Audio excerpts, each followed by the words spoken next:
Hello guys. आज के स्प्रिता पहचान क्लासेस में मैं लेके आई हूँ आपका क्षितिज भाग 2 क्लास 10 सीबीएसई एनसीईआरटी पाठ 17 संस्कृति भदंत आनंद कौशलायन जी की, जो कि एक निबंध है। तो सर्वप्रथम आप सबों को 10th बोर्ड के जितने बच्चे हैं सीबीएसई बोर्ड के, सबको बहुत बहुत शुभकामनाएं।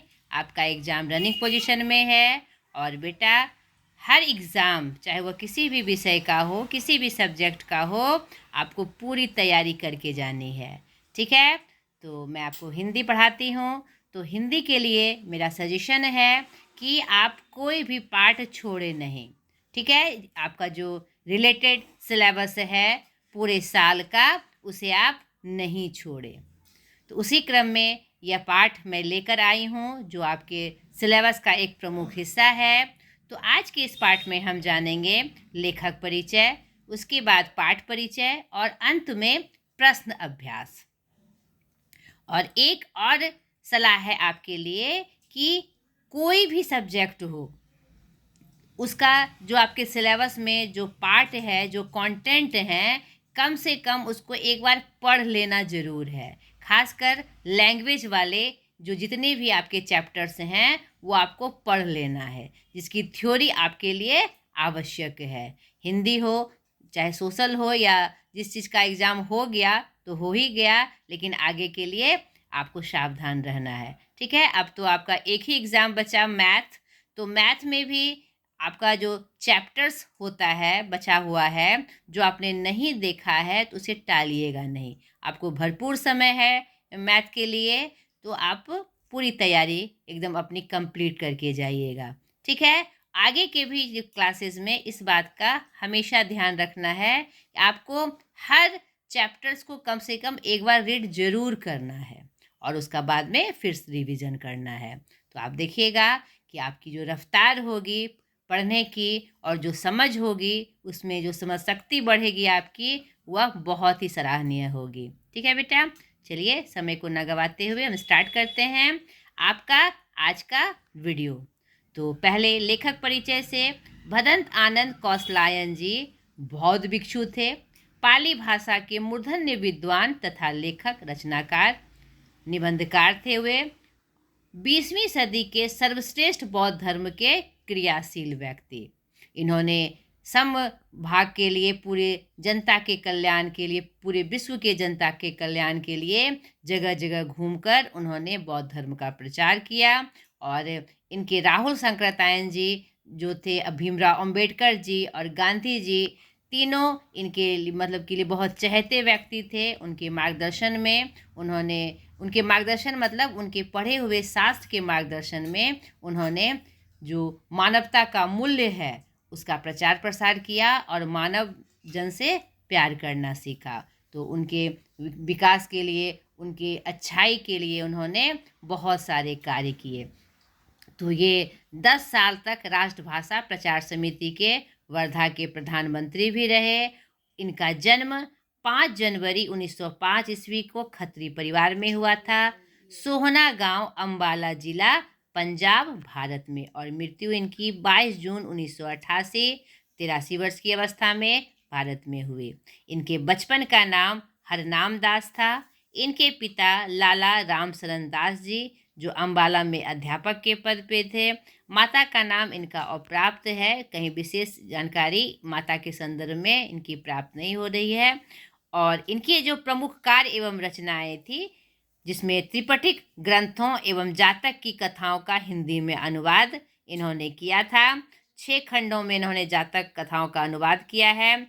जो और इनकी जो प्रमुख रचनाएं हैं, जो भूल ना सका, बहानेबाजी, यदि बाबा ना होते, संस्कृति नहीं, श्रीलंका, बौद्ध धर्म एक बुद्धिवादी अध्ययन के रूप में। इसके अलावा बौद्ध धर्म से जुड़ी बातें या बुद्ध से जुड़ी जितनी महत्वपूर्ण बातें हैं, उन्होंने अलग अलग रूपों में, हिंदी की विधाओं के अलग अलग रूपों में उन्होंने उनकी रचनाएं की, लेखन किया।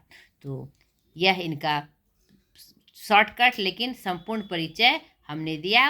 अब चलिए पाठ परिचय के माध्यम से हम देखें जो संस्कृति उन्होंने पाठ दिया है आपके पाठ्य पुस्तक में, जो कि एक निबंध है, उनमें उन्होंने कौन सी ऐसी बात बताई है संस्कृति के बारे में। तो चलिए पाठ को हम देखते हैं।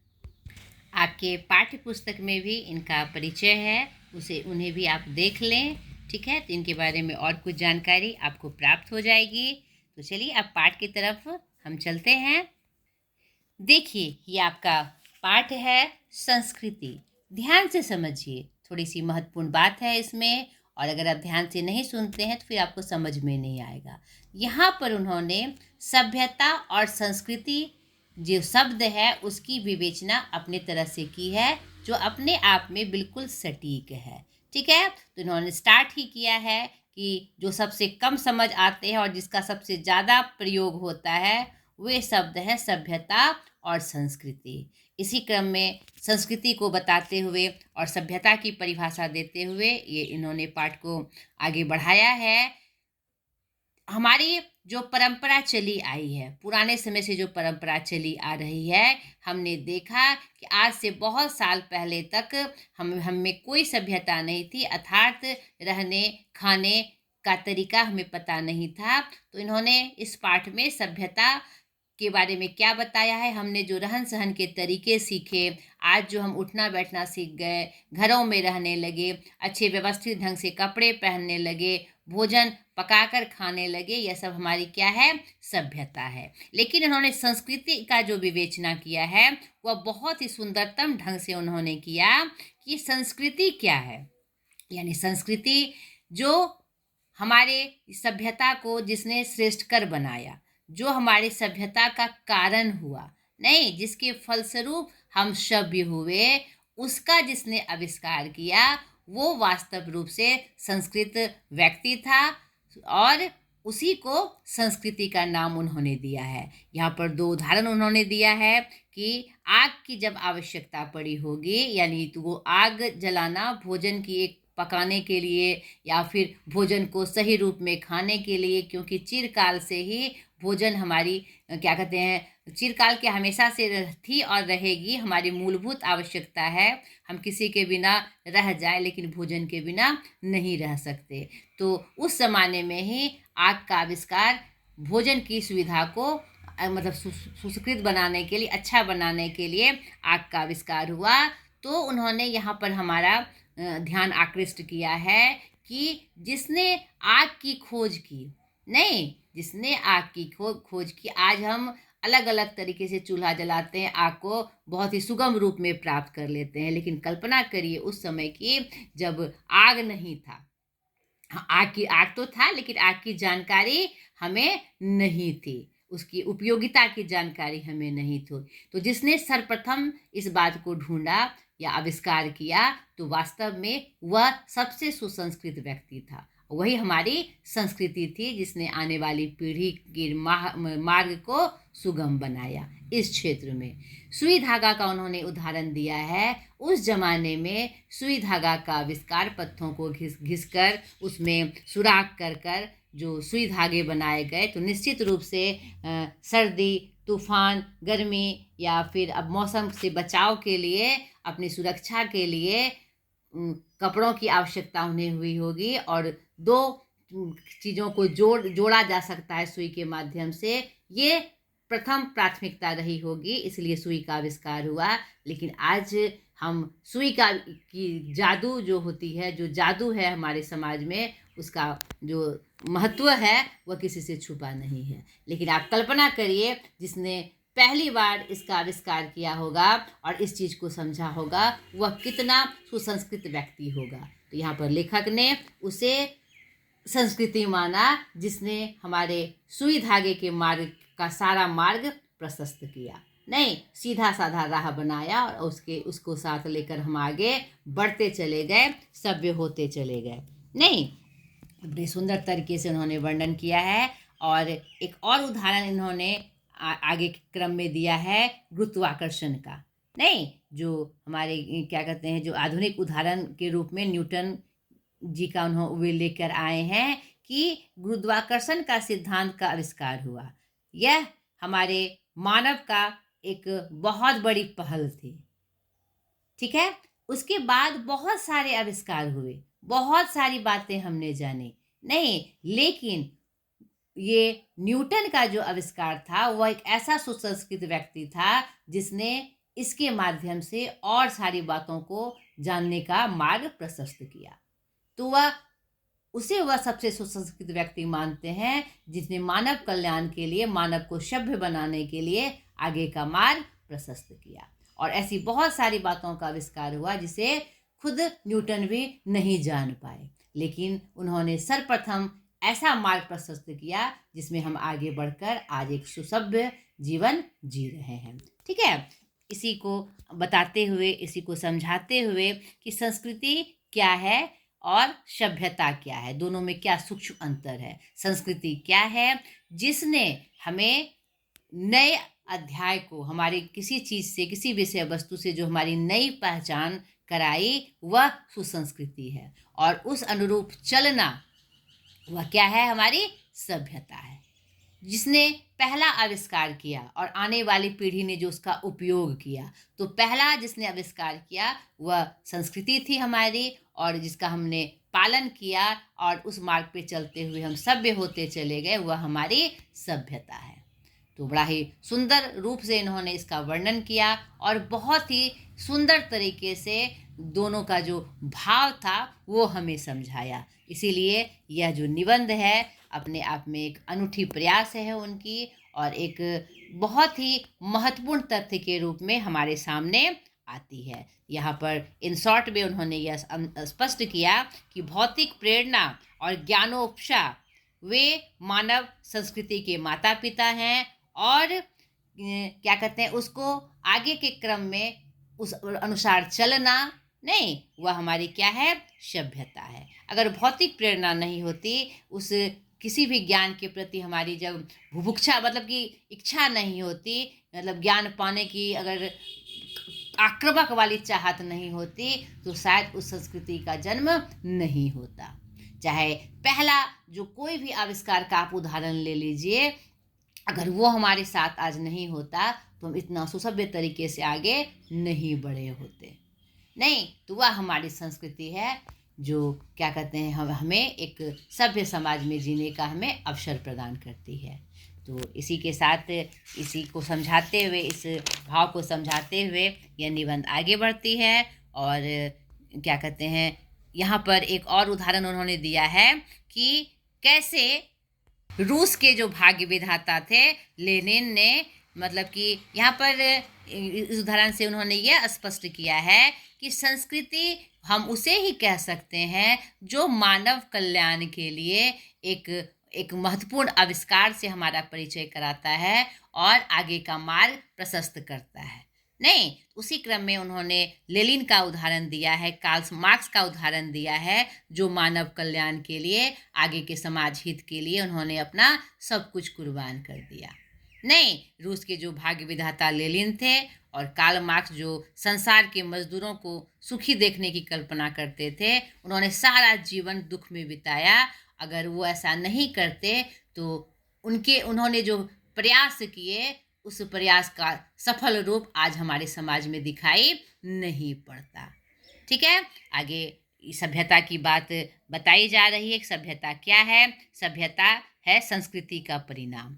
जो संस्कृति यहाँ की जो आविष्कार हुआ, जिन विद्वताओं ने उस आविष्कार को किया, वह हमारी संस्कृति थी, और उसको पालन करना, उसके तरीका को अपनाना हमारी सभ्यता थी। नहीं, यहाँ पर स्पष्ट कर दिया उन्होंने बहुत अच्छे तरीके से। एक और बहुत महत्वपूर्ण क्या कहते हैं पाठ की तरफ हमारा ध्यान आकर्षित इन्होंने किया है कि क्या हम जो सारे आविष्कार करते हैं, सारे वो क्या संस्कृति कहलाती है? जो मानव अहित के लिए है, मानव विनाश के लिए है, क्या उसे भी हम संस्कृति का नाम देंगे? तो यहाँ पर उन्होंने इस बात को पूरी तरह से खारिज किया कि नहीं, बिल्कुल नहीं। जो मानव विनाश के लिए है वह हमारी संस्कृति कैसे हो सकती है? जो हमें एक मानव ही मानव के विपक्ष में अगर कोई कार्य करती है, तो वह फिर हमारी संस्कृति कैसी हुई? क्योंकि उन्होंने स्पष्ट किया है कि हमारी संस्कृति क्या है? मानव हित के लिए, समाज हित के लिए एक ऐसा मार्ग प्रशस्त करना जिसमें हम सभ्य होकर जी सके। नहीं अच्छे तरीके सीख सके, तो फिर ये जो मानव विनाश वाले कोई आविष्कार होगा वह हमारी संस्कृति नहीं हो सकती। वह हमारे लिए क्या है? असंस्कृति है। नहीं, संस्कृति के नाम पर जिस कूड़े करकट का नाम इन्होंने क्यों दिया कि जो हमारे लिए उपयोगी नहीं है, जिसे हम उपयोगी समझ रहे हैं वह हमारा कहीं ना कहीं ये मतलब कि हमें गिराने वाली भावना का चरमोत्कर्ष है। नहीं कि हम कोई भी ऐसा आविष्कार कर देते हैं जिससे हम यह चाहते हैं कि सामने वाले से हम बचे रहे या सामने वाले का हम सामना कर सके, चाहे वह कोई भी आविष्कार हो। तो यह संस्कृति के रूप में नहीं है, वह असंस्कृति है। इसीलिए यहाँ पर उन्होंने बहुत सुंदर तरीके से इसका अंत करते हुए, उपसंहार करते हुए बताया है कि मानव संस्कृति एक अविभाज्य वस्तु है और उसमें जितना अंश कल्याण का है वह अकल्याणकर की अपेक्षा श्रेष्ठ ही नहीं, अस्थाई भी है। अकल्याणकारी रूप को अगर हम संस्कृति का नाम दे दे तो वास्तव में यहाँ पर संस्कृति का अपमान होगा।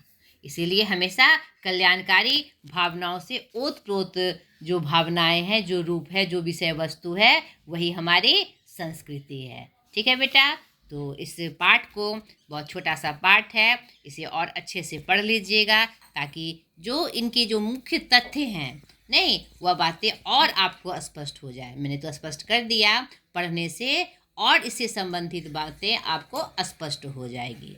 तो इसको ज़रूर से पढ़ लीजिएगा, ये आपके एग्ज़ाम के लिए भी इम्पॉर्टेंट है और आप एक नागरिक हैं, आप इस देश के नागरिक हैं, तो नागरिक के रूप में भी आपको बहुत सारी ऐसी जानकारियाँ होनी चाहिए जो जीवन मूल्यों को जीने और एक सही जानकारी के लिए आपको परिपक्व बनाती है। ठीक है बेटा, आपको क्या कहते हैं, थोड़ा सा इम्प्रूव कराती है, आपको लाइफ में मैच्योर बनाती है। ठीक है, तो हमने पाठ का परिचय देखा। अब चलिए प्रश्न अभ्यास के माध्यम से मैं आपको थोड़ा इशारा कर दूं आपके प्रश्न का उत्तर किस रूप में सामने आ सकता है। पहला है, लेखक की दृष्टि में सभ्यता और संस्कृति की सही समझ अब तक क्यों नहीं बन पाई है। बहुत अच्छा प्रश्न। लेखक ने यहाँ पर एक बहुत ही महत्वपूर्ण विचार हमारे सामने प्रस्तुत किया है और एक प्रश्न चिन्ह लगा दिया है कि क्या हम सही रूप से इसकी परिभाषा आज भी हम जान पाए हैं? शायद नहीं। आज भी सभ्यता का मतलब आप किसी से प्रश्न पूछिएगा सभ्यता और संस्कृति क्या है, तो आपको अलग अलग रूप में आपको इसका उत्तर प्राप्त होगा। नहीं, तो यहाँ पर उन्होंने इसे स्पष्ट किया है, लेकिन सबको इसकी जानकारी आज भी नहीं है। तो आशा है कि और इसकी बात की जानकारी हर एक व्यक्ति को होनी चाहिए, एक व्यक्ति के रूप में, मानव के रूप में, कि वास्तव में हमारी संस्कृति क्या है और सभ्यता क्या है। नहीं, आज NAP 2020 का भी यही उद्देश्य है कि लोग अपनी सभ्यता संस्कृति को जाने कि वास्तव रूप में सभ्यता और संस्कृति हमारी क्या है। नहीं, उसका क्या मुख्य मूल तथ्य था, नहीं उसके क्या उद्देश्य थे। तो यहाँ पर क्या कहते हैं, लेखक ने आपको इसका आंसर करना है कि लेखक की दृष्टि से सभ्यता और संस्कृति की सही समझ अब तक नहीं बन पाई है, क्योंकि आज भी इस आधुनिक युग में भी इसके प्रति लोग की जो भावनाएं हैं अलग अलग है कि वास्तव रूप में हम सभ्य किसे कहेंगे, सभ्यता किसे कहेंगे और संस्कृति किसे कहेंगे। इस पर इन्होंने एक महत्वपूर्ण विषय का जो मतलब कि आधार है और जो जानने की जो बात है, उन्होंने इसमें क्या कहते दोहराई है बात को, जिसकी जानकारी हमें होनी चाहिए। ठीक है, दूसरा, आग की खोज एक बहुत बड़ी खोज क्यों मानी जाती है? इस खोज के पीछे रही प्रेरणा के मुख्य स्रोत क्या रहे होंगे? तो यहाँ पर पाठ के माध्यम से आप देखेंगे, जब आप इस पाठ को पढ़ेंगे, कि आग की खोज एक बहुत बड़ी खोज मानी जाती है, क्योंकि आग के आविष्कार से हमारे जीवन में, हमारी सभ्यता में एक अमूल्य परिवर्तन हुआ है। उसके माध्यम से हमने अपनी जीवन गति को बढ़ाया और उसके आविष्कार से बहुत ऐसी चीज़ें हमारे लिए क्या कहते हैं सुगम हो पाई, जो हमें इस सभ्य समाज में हमें खड़ा करती है। आग एक ऐसा प्रमुख चीज़ है हमारे जीवन का कि जिसको हटा दिया है हमारे जीवन से, तो फिर हम 100 साल पहले इतिहास में पहुंच जाएंगे। तो यह और आग की खोज मूल रूप से भोजन को पकाने या भोजन को सही रूप में पाने के लिए हुई होगी, लेकिन आज आग की उपयोगिता किसी से छिपी हुई नहीं है। आज हम जानते हैं कि आग की जो खोज है वह कितनी उपयोगी है। नहीं, और इस खोज के पीछे प्रेरणा का स्रोत क्या रहा होगा कि भोजन को सही रूप से पकाना, या फिर क्या कहते हैं, गर्मी में, ठंड में, तूफान में उसके माध्यम से बचाव। नहीं, ठीक है, मौसम में जो परिवर्तन होता है, गर्मी के बाद जो ठंड आती है, तो उस समय ना कपड़े थे हमारे पास, ना घर था, तो आग का आविष्कार इस दोनों जो समस्याओं का निदान था उस समय के अर्थ में। ठीक है। तीसरा प्रश्न है, वास्तविक अर्थों में संस्कृत व्यक्ति किसे कहा जाता है? तो पाठ के माध्यम से हम जानेंगे और ये लिखेंगे भी कि पाठ के माध्यम से वास्तविक अर्थ में संस्कृत व्यक्ति उसे कहा जाएगा जिसने हमें नए नए खोजों और क्या कहते हैं जो आविष्कार हुए उसका प्रथम ज्ञान दिया। नहीं, क्योंकि उसी को अपनाकर, उसी की राह पर चलकर हम आगे सभ्यता की सीढ़ियों को चढ़ पाए। तो वास्तव में सुसंस्कृत व्यक्ति सही अर्थों में, वास्तविक अर्थों में उसे कहा जाएगा जिसने उस मूल चीज का आविष्कार किया जो हमारे आगे के लिए, हमारे लिए बहुत उपयोगी सिद्ध रहा, और उस पर चलकर हमने अपने जीवन को सरल और सुगम बनाया। ठीक है। चौथा है, न्यूटन को संस्कृत मानव कहने के पीछे कौन से तर्क दिए गए हैं? न्यूटन द्वारा प्रतिपादित सिद्धांतों एवं का ज्ञान कोई दूसरी बारीकियों को जानने वाले लोग भी न्यूटन की तरह संस्कृत नहीं कहला सकते। क्यों? यहाँ पर न्यूटन ने जो सिद्धांत का प्रतिपादन किया और जो अमूल्य भेंट हमें दिया, वह एक, जिस समय हमारी सभ्यता का विकास हो रहा था उस समय के लिए एक बहुत महत्वपूर्ण चरण था। नहीं, एक ऐसी सीढ़ी थी जिस पे चढ़कर हमने इस क्षेत्र में, आविष्कार के क्षेत्र में, जिसने हमारे जीवन को सुगम बनाया, वह एक महत्वपूर्ण पक्ष था। तो यहाँ पर न्यूटन को संस्कृत मानव कहने और उसके बाद के लोग को न्यूटन की तरह संस्कृत नहीं कहलाने का तात्पर्य यहाँ यह है कि अगर वह यह नहीं करते तो आगे का जो मार्ग है वह प्रशस्त नहीं हो सकता। उसी प्रकार जैसे कि एक पेड़ में जब फल लगते हैं तो उस पेड़ का महत्व कभी नहीं खत्म होता जब उससे फिर दूसरे बीज के रूप में रखे जाए और अन्य पौधे उपजाए जाए। लेकिन अगर यह ही ज्ञात नहीं होता कि अन्न के बीजों से फिर से बीज डालकर उगाए जाते हैं, तो यह हमें अन्न उपजाने का जो स्कीम है, जो सिस्टम है, वो हमें प्राप्त ही नहीं होता। तो न्यूटन ने उन चीज़ों को दिया जिसे लेकर हमने आगे के सारे मार्ग प्रशस्त किए अपने क्षेत्र के। ठीक है। किन महत्वपूर्ण आवश्यकताओं की पूर्ति के लिए सुई धागे का आविष्कार हुआ होगा? तो आप पाठ के माध्यम से देखिएगा कि यहाँ सुई धागे का जो आविष्कार हुआ था, दो मतलब कि कपड़ों को जोड़ने के लिए, क्योंकि क्या कहते हैं, इसका आविष्कार लोगों के मन में आया होगा और जिस पहला प्रथम आविष्कारकर्ता क्या कहते जो था, इसका आविष्कार करता, वह वास्तव में एक सुसंस्कृत व्यक्ति की श्रेणी में आता है, क्योंकि उन्होंने एक महत्वपूर्ण चीज़ों से हमारा परिचय कराया। तो सुई धागे का आविष्कार मुख्य रूप से इस पाठ के माध्यम से हम देखते हैं कि तब हुआ था जब हमें दो चीज़ों को जोड़ने की आवश्यकता पड़ी थी। ठीक है। चाहे वह किसी चीज़ के लिए हो, कपड़े के लिए हो या घर को जोड़ने के लिए हो, या किसी चीज़ को, घर को जोड़ने का तात्पर्य है पहले हम पत्तों के माध्यम से, कपड़ों के माध्यम से छोटा छोटा टेंट बनाकर रहते थे। नहीं, तो वो जो मूलभूत आवश्यकता थी उसके लिए इसका आविष्कार हुआ होगा। छठा है, मानव संस्कृति एक अविभाज्य वस्तु है। किन्हीं दो प्रसंगों का उल्लेख कीजिए।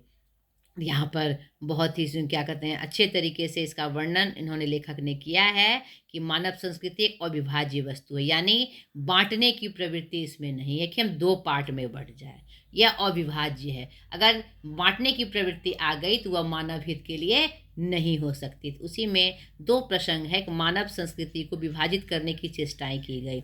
यस, मानव संस्कृति को विभाजित करने की चेष्टाएं की गई, क्योंकि जिसने पहला आविष्कार किया था, जो सबसे सुसंस्कृत व्यक्ति था, आग का जिसने आविष्कार किया, सुई धागे का जिसने पहला आविष्कार किया, उसने ये कभी नहीं सोचा था कि यह हमारे भारत देश का होगा। नहीं, यह हमारे अमेरिका के लिए होगा, यह हमारे रूस के लिए होगा, ठीक है, या समाज के एक वर्ग के लिए होगा। उनके मन में ये भावनाएं नहीं थी।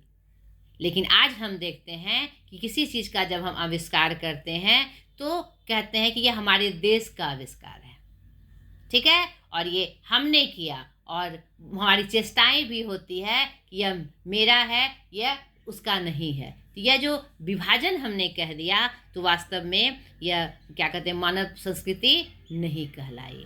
और ये चेष्टाएं लगातार की गई और आज भी ये चेष्टाएं हो रही है। दूसरा नंबर है जब मानव संस्कृति ने अपने एक होने का प्रमाण दिया। यहाँ पर आप चाहे जो भी उदाहरण इस लेख में प्रस्तुत है, चाहे वह आग के आविष्कारकर्ता के रूप में हो, सुई धागा के आविष्कारकर्ता के रूप में हो, न्यूटन द्वारा जो सिद्धांत प्रतिपादित के उसके अर्थ में हो, चाहे क्या कहते हैं रूस के जो क्या कहते हैं महानायक थे, भाग्य विधाता थे, लेनिन थे, या कार्ल मार्क्स थे, या जो भी समाज हित के लिए जिस विद्वानों ने काम किया, अम्बेडकर जी हो चाहे कोई भी हो, उन्होंने उसे बांटा नहीं। यह सिद्धांत उन्होंने सबके लिए बनाया, एक समान, कहीं कोई विभाजन नहीं था। और यह इसका प्रमाण है कि यह मानव संस्कृति की असली तस्वीर है, ठीक है। सातवां, आशय स्पष्ट कीजिए।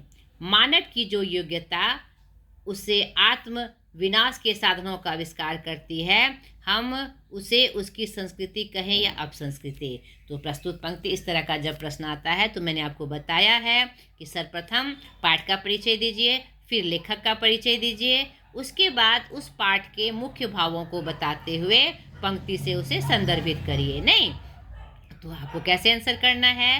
प्रस्तुत पंक्ति हमारे पाठ्य पुस्तक संस्कृति पाठ से ली गई है, जिसके लेखक भदंत आनंद कौशलायन जी हैं। उन्होंने इस पाठ के माध्यम से सभ्यता और संस्कृति का असली परिचय हमें कराया है। तो उसी क्रम में असली संस्कृति का उन्होंने परिचय दिया है कि वैसा आविष्कार या वैसा व्यक्ति जिन्होंने समाज हित के लिए ऐसा आविष्कार किया, जिसने आगे के मार्ग को हमें सभ्य बनाने के लिए हमें चलना सिखाया या प्रशस्त किया, तो वास्तव में वह असली संस्कृति है, जिसने एक समान भाव से क्या कहते हैं यह वरदान, यह देन हमें दी। नहीं तो उसी क्रम में यह बात आई है, उन्होंने लिखा है कि क्या हर आविष्कार को ये मानव की संस्कृति कहा जा सकता है? तो नहीं। उन्होंने यहाँ पर स्पष्ट किया है कि जो मानव हित के लिए नहीं, यहाँ पर क्या कहते हैं उसकी परिभाषा से यह स्पष्ट हो गया कि जो मानव हित के लिए हो, मानव के को सभ्य बनाने के लिए हो, मानव को आगे बढ़ने के लिए हो, वो उसे उन्होंने संस्कृति का नाम दिया। तो अगर हम मानव विनाश के लिए कोई आविष्कार करते हैं तो वह फिर संस्कृति कैसे हुई? वहाँ पर उन्होंने उसे असंस्कृति का नाम दिया और एक प्रश्न चिन्ह लगाया कि संस्कृति वास्तव में वह रूप है जो मानव हित के लिए एक समान रहकर कोई आविष्कार करे या हमें वह अमूल्य देन दे या भेंट हमें प्रदान करे। तो फिर मानव विनाश की अगर हम कल्पना करते हुए कोई आविष्कार करते हैं तो वह हमारे लिए असंस्कृति है, संस्कृति नहीं है। ठीक है, इस बात को यहाँ पर स्पष्ट करना है। तो ये पाठ थे और यहाँ पर भाषा अध्ययन में आपका व्याकरण पोर्शन में देखिए समास विग्रह की बात की गई है, इसे भी आपको कर लेना है, आसान है। पूछा जा रहा है कि समासी पदों का विग्रह और समास के भेद लिखिए। तो आपको इसके लिए आपको समास क्या है इसकी जानकारी होनी चाहिए। नहीं, दो पद अपनी विभक्ति को, दो शब्द या दो पद अपनी विभक्ति को छोड़कर जब आपस में मिल जाते हैं तो उसे समास कहा जाता है, और उसी को फिर अलग करना यानी विभक्ति सहित करना समास विग्रह कहलाता है। 6 भेद होते हैं समास के। नहीं, अव्ययी भाव, तत्पुरुष, कर्मधारय, द्वंद्व, द्विगु और नए समास, बहुब्रीहि समास। नए समास को अलग रूप से गिना जाता है। 6 भेद प्रमुख भेद हैं इसके। ठीक है, तो मैंने वीडियो डाला हुआ है इसका, अगर आप देखना चाहते हैं तो उसे ज़रूर देख लीजिएगा। यहाँ पर गलत सलत तो हम जानते हैं, आपने पढ़ा भी होगा अगर पहले, तो जिसमें दोनों पद प्रधान हो और जो डैश शब्दों से जुड़े हो। यहाँ पर जो डैश शब्द है वह हमारा क्या होता है? द्वंद्व समास। महामानव, महान मानव, यहाँ पर विशेषता बतलाई जा रही है, तो जो जिसके लिए विशेषता बतलाई जाए या उपमा उपमेय की बात हो तो वह मेरा कर्मधारय समास होता है। तो ये कर्मधारय समास है। हिंदू मुस्लिम, यह भी आपका द्वंद्व समास हुआ, दोनों पद प्रधान है इसके। सप्तर्षि, 7 ऋषियों का समूह, नहीं, यहाँ पर संख्यावाची है, जिसका पहला पद संख्यावाची हो वह हमारा कौन सा समास होता है? द्विगु समास होता है। आत्मविनाश, यह भी आपका द्वंद्व समास हुआ। पद दलित, पद से दलित, जिसमें कारक के चिन्ह आए वह हमारा तत्पुरुष समास होता है, और जिसका दूसरा पद प्रधान हो। तो यहाँ पर यथोचित, जिसका पहला पद अव्यय हो, यानी जिसका रूप ना बदले, वह हमारा अव्ययी भाव समास होता है। सुलोचना, सुंदर लोचन वाली, यहाँ पर क्या बताया जा रही, विशेषता बतलाई जा रही है, तो यह हमारा कर्मधारय समास है। ठीक है, तो यहाँ पर ये आपका पाठ यहीं पर समाप्त हुआ। तो आशा करती हूँ ये आपके लिए सहायक हुआ होगा। आज तक के लिए इतना ही। अगली वीडियो में फिर एक नई बातें लेकर आपका यहीं पर आपका गद्य खंड यहीं पर समाप्त भी हो जाता है, और काव्य खंड मैं पहले कंप्लीट कर चुकी हूँ। अब अगली वीडियो में मैं वो की पॉइंट्स लेकर आऊँगी जो आपके एग्ज़ाम में आपके लिए बहुत सहायक होगा। आज तक के लिए इतना ही। बाय।